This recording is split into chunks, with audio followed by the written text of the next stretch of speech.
네, 우리가 살아가면서 꼭 알아야 하는 지식들이 참 많이 있어요. 그 중에 하나가 바로 또 부동산 아닌가 싶어요. 우리 나우제주에서 그래서 여러분의 부동산 지식을 한층 더 높여드리려고 특별한 코너를 마련했습니다.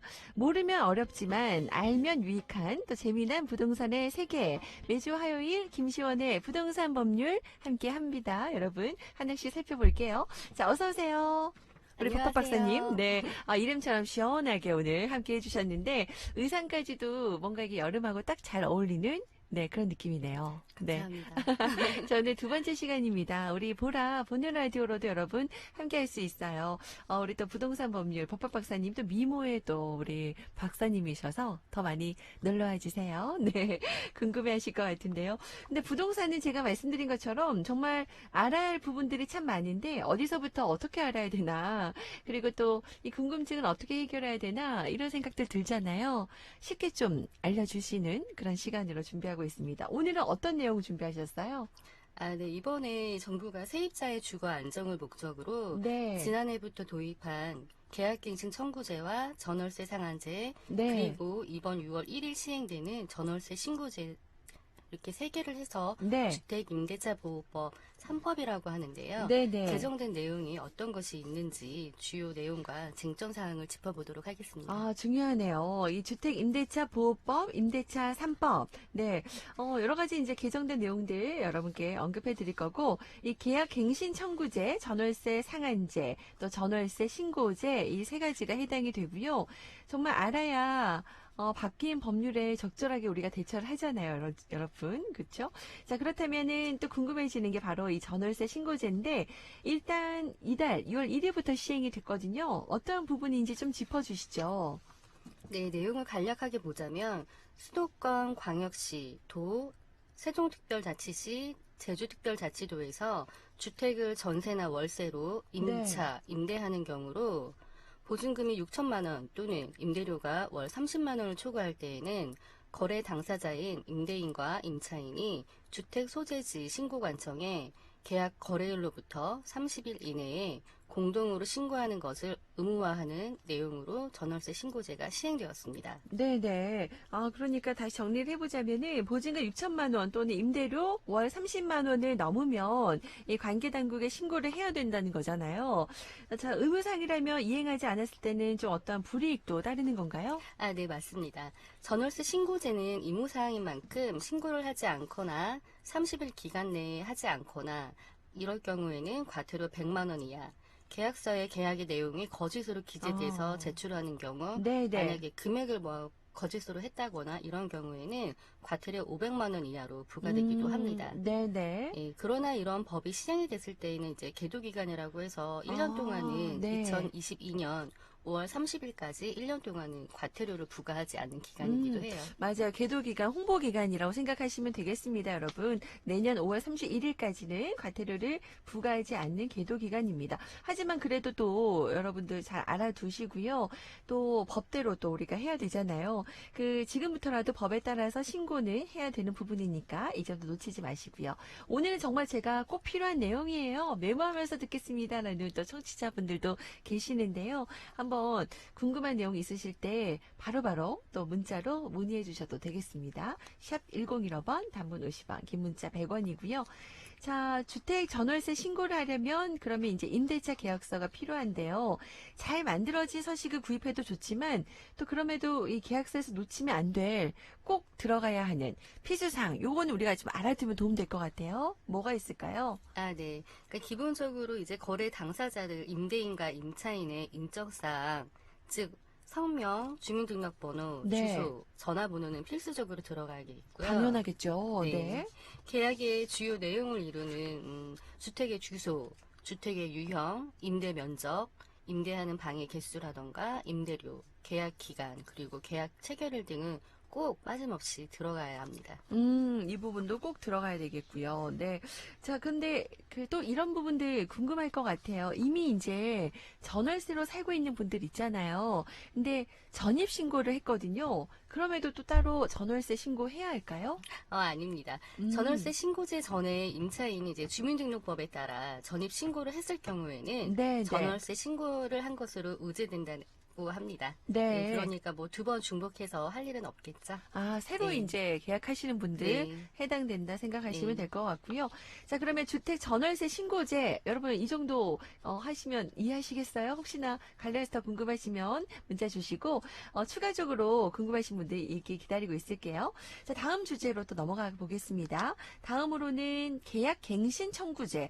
아, 이름들이 다들 좀 어려워요. 계약 갱신 청구제. 네, 이것도 주목해야 되겠는데 쉽게 개념부터 좀 짚어주세요. 아, 네. 계약 갱신을 청구할 수 있다. 계약이 만료됐는데도 더 살 수 있도록 청구할 수 있다는 건데요. 네네. 네.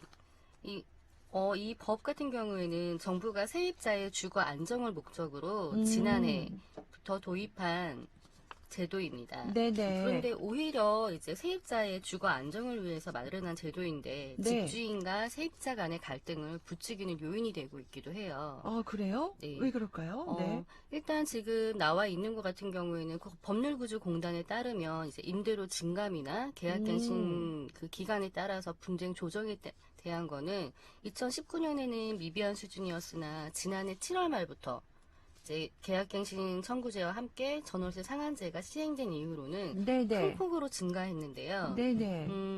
계약갱신제의 주요 내용은 이렇습니다. 주택 임대차 계약을 맺고 2년 거주한 세입자가 1회에 하나여 최대 2년 동안 재계약을 요구할수록 보장한 제도인데요. 네네네.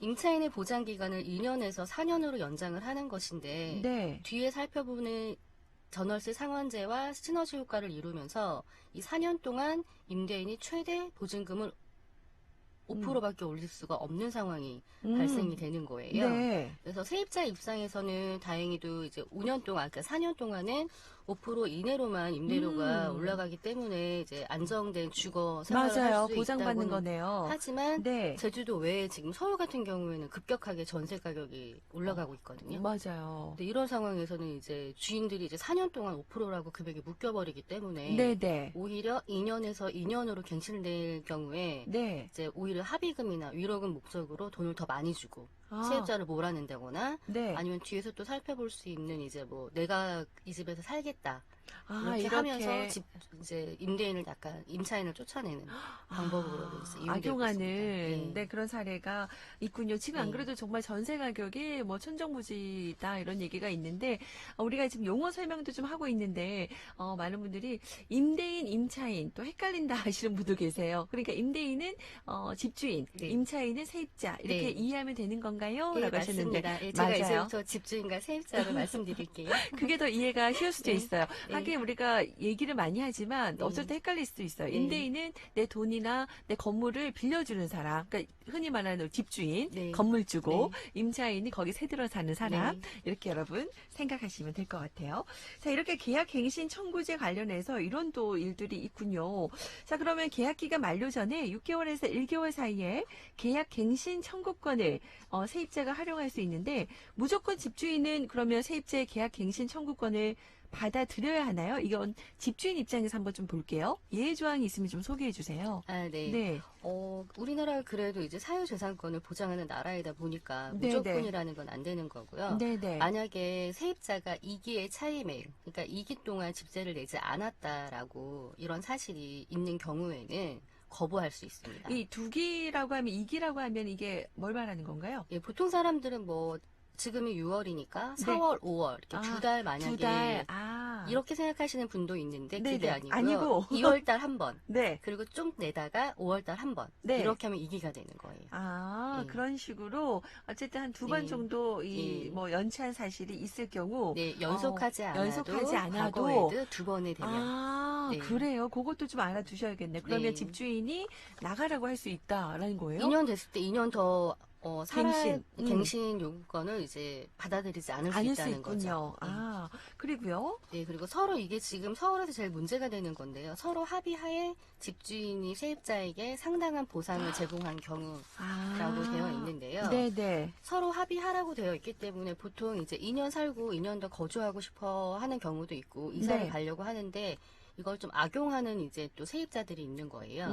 그러게 되면 집주인 같은 경우에는 뭐 이사비라거나 뭐 이런 식으로 해서 이제 근데 금액을 좀 많이 말씀들을 하시더라고요. 네네. 왜냐면 이제 다른 세입자를 이제 얻게 되면 이제 그 또 금액이 또 올라가기 때문에 그래서 뭐 이삽이라거나 아니면 뭐 위로금, 아, 합의금 이런 이런 식으로 명목으로 이제 네. 많이 제공하고 있습니다. 아, 이런 보상을 네. 합의하에 서로 제공을 하고 네. 갱신 청구제 원래는 이게 네. 보장돼 있는 건데 네. 합의하에 네. 계약을 이제 파기하는 거군요. 네. 이렇게 합의하에 잘 이루어지는 건 다행인데요. 계약을 일방적이면 파기한다고 하는 건 좀 그렇고요. 아, 그 네. 청구권을 이제 받아들이지 이행하지 않고, 않는다. 그러니까 아, 2년 더 안 살고 딴 데 네. 이사 가게 되면 내가 네. 이사비 뭐 한 아, 500만 원 줄게 이래버리면 아, 네. 고민하게 되잖아요. 아, 네, 500만 네. 원 받고 다른 데 이사 가는 게 낫겠다. 뭐 어차피 좀 이런 이사 가고 싶은 식으로. 마음도 좀 있었고 네, 막 그러면은 이렇다면 예, 이런 식으로요. 아, 그런 네. 식으로 어쨌든 이게 서로 합의하에 이루어지는 경우에는 네. 네, 또 다르게 이제 예외 조항이다라는 걸 설명하고 네. 있고요.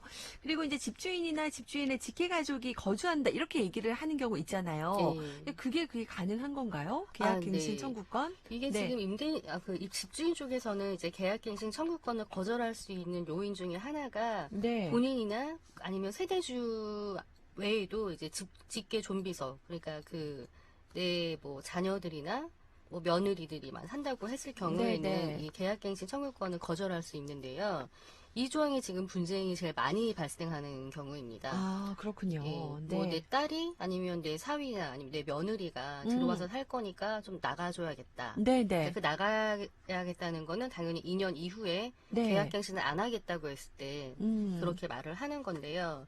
그래서 이게 좀 악용하시는 분들이 많으세요. 집주인 분들도. 네네. 근데 이렇게 아. 하다가 이제 걸리면 걸리면 네. 벌금인가요? 아, 네. 벌금이 있는데요. 이제 네. 그게 손해배상 예정액이나 네. 월 임대료 3개월 이상을 세입자에게 배상을 해야 되는데 네. 그 집주인 같은 경우에는 이제 그 본인의 자녀들이 거주 기간이 2년 이하일 경우에 이게 걸리게 되면 이 정도의 이제 금액을 그 종전의 세입자에게 이거를 해줘야 되는 경우인데요. 아, 배상해야 되는군요. 네, 근데 집주인 입장에서는 어떻게 할까? 2년 동안.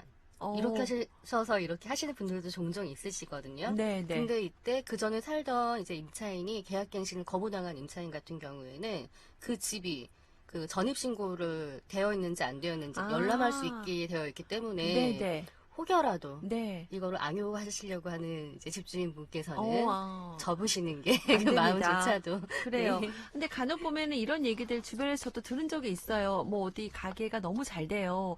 근데 이제 본인이 그 가게가 잘 됐는데 주인이 보니까 우리가 네. 하면 괜찮겠다. 그래서 이제 내보내고 뭐 하려고 했다가 또 네. 다른 분들을 들여오고 뭐 이랬을 때 또 네. 서로 분쟁하고 이런 얘기들 있잖아요. 네, 이게 네. 법적으로 이게 안 되는 부분들 네. 우리도 그래서 좀 이런 법들을 알아야 된다는 거. 그래서 저희가 또 여러분께 알려드리고 있습니다. 아, 그래요. 이런 부분에 있어서는 참 양심도 필요한 부분도 있는 것 같은데 어쨌든 임대인, 임차인 이런 부분들 저희가 정보를 드리고 있습니다. 알아두시면 좋을 것 같고요.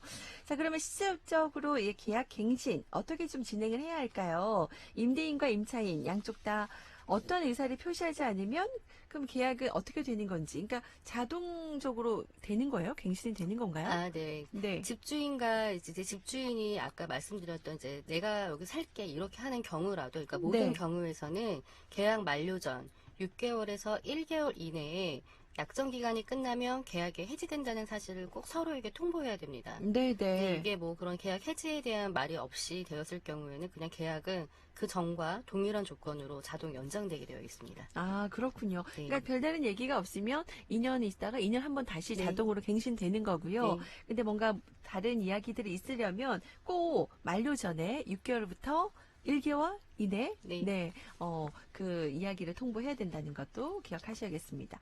자, 계약 갱신 청구권에 대해서도 살펴봤습니다. 이 이야기는 뭐 여러 가지로 또 뭐 분쟁의 여지도 있고 또 여러 가지 이야기들 많이 나와서 살펴보셨고 여러분 또 들으신 분들 많이 계시겠지만 오늘 좀 정리가 됐으면 좋겠네요. 그럼 마지막으로 전월세 상한제가 있거든요. 요건 또 어떤 건지 좀 소개해 주세요. 네, 그 단어 말 그대로 전세나 월세를 이제 금액을 상한하겠다는 것인데요. 네네. 집주인은 이제 전월세 상한제 실시로 세입자가 앞에서 보았던 계약갱신할 때 네. 집주인과 세입자가 합의를 하지 않는다면 집주인은 임대료나 보증금을 5% 이상 증액하지 못하게 하는 제도입니다. 아, 그렇군요. 임대인과 임차인의 합의가 없으면 네. 임대료나 보증금을 5% 이상 올릴 수 없다는 것이다. 네. 그럼 양측이 합의가 있다면 상한은 따로 정해지지 않은 건가요? 네, 그렇게 되어 있는데 앞에서 보았듯이 이제 계약갱신 청구제와 함께 이제 이 제도가 이제 전월세 상한제는 이제 시너지를 내는데 말 그대로 4년 동안 최대 아까 말씀드렸던 것처럼 5%의 보증금이나 월세만 인상해주면 안정적으로 세입자를 이제 거주할 수 있게 하는 게 목적이기 때문에 네네. 우리가 일반적으로 이제 상식적으로 생각했을 때 세입자 입장에서는 금액이 안 올라가는 게 좋겠죠. 그렇죠. 계속 거주할 거라면. 그렇죠. 합의가 안 당연하죠. 되겠다는 얘기겠죠. 아, 네네네. 맞네요. 합의의 여지가 없는 거죠. 이거는. 네네. 예, 그 전에 그래서 앞에서 보았던 것처럼 2년 딱 끝나고 2년을 이제 갱신하려고 할 때 집주인 같은 경우에는 뭐 이사비를 조금 더 다른 데보다 많이 준다거나 이런 식으로 그 전에 이제 많이 내보내려고 하는 그런 일들이 생기고 있습니다. 그래서 또 분쟁이 생기는 거군요. 네. 그러면 집주인이 또 집주인 입장에서는 임대료를 또 이렇게 인상하고 싶은 마음이 있잖아요. 5% 인상을 해달라고 요구를 한다면 또 세입자 입장에서는 무조건 그것도 따라야 하는지. 네. 네. 그러니까 뭐 서울 같은 경우는 그렇지만 뭐 제주도 지금 뭐 집세가 오른다고는 하지만 지금 많이 오르진 않고 지역마다 다르긴 하는데요. 이게 네. 또 악용이 되면 이제 일반인들이 봤을 때는 그럼 내가 5% 올릴 수 있나? 이렇게 하실 수도 있거든요. 집주인 네네. 입장에서는. 네네. 근데 이런 경우에는 어떻게 되어 있냐면 주택임대차 보호법 제7조 제1항에 보면 차임 등에 대한 증감 청구권에 대해서 이제 얘기가 되어 있습니다. 네네. 그 내용을 잠깐만 볼게요. 당사자는 약정한 차임이나 보증금이 임차주택에 관한 조세, 공과금, 그 밖의 증감이나 경제사정의 변동으로 인하여 적절하지 아니하게 된 때에는 장래에 대하여 그 증감을 청구할 수 있다. 이게 길게 되어 있는데 무슨 말이냐면요. 네네. 정리해 주세요. 예, 그 임대인이 임차료를 올리려면 이제 그 집세를 올리려고 하면 뭐 세금이나 공과금 이런 객관적인 자료가 있지 않은 경우에는 네네. 이제 올릴 수 없다는 얘기인 거죠. 아, 올릴 수 없다는 예. 거. 5% 네네. 이상은 안 되는 거네요? 네, 그러니까 집주인한테 이제 법에서는 그렇게 얘기하는 거야. 그래, 네가 5%를 올려야 되는 이유를 소명하여라. 아, 올려야 예, 되는 네. 합법적인 뭔가 근거가 필요한 예. 거군요. 그리고 그리고 거기에 있는 세입자 같은 경우에는 이제 이렇게 분쟁이 생긴다면 이제 분쟁조정위원회로 끌고 가서 이거를 해결을 해야 되는데 이 부분 때문에 참 많은 문제가 생기고 그 있습니다. 부담되죠. 또 건물주를 그렇게 또. 한마디로 함께, 그냥 네. 계산이긴 하지만 이제 네. 올리지 말아라 이 소린 거죠. 그러니까요. 네, 오늘 이제 사실 이 개정된 주택 임대차 보호법, 임대차 3법 이야기를 좀 나눠봤습니다. 좀 간략하게 좀 정리를 해드렸는데 이 관련해서 조금 더 알고 싶은 내용 혹시 있으신 분들은 다음 시간에더라도 여러분께 알려드릴 테니까요. 언제든지 문의해 주시죠. 자, 오늘 김시원의 부동산 법률 이름처럼 시원하게 알고 싶은 내용들 좀 정리했던 것 같아요. 다음 시간도 기대하도록 하겠습니다. 네. 오늘 여기까지 이야기 들을게요. 고맙습니다. 감사합니다.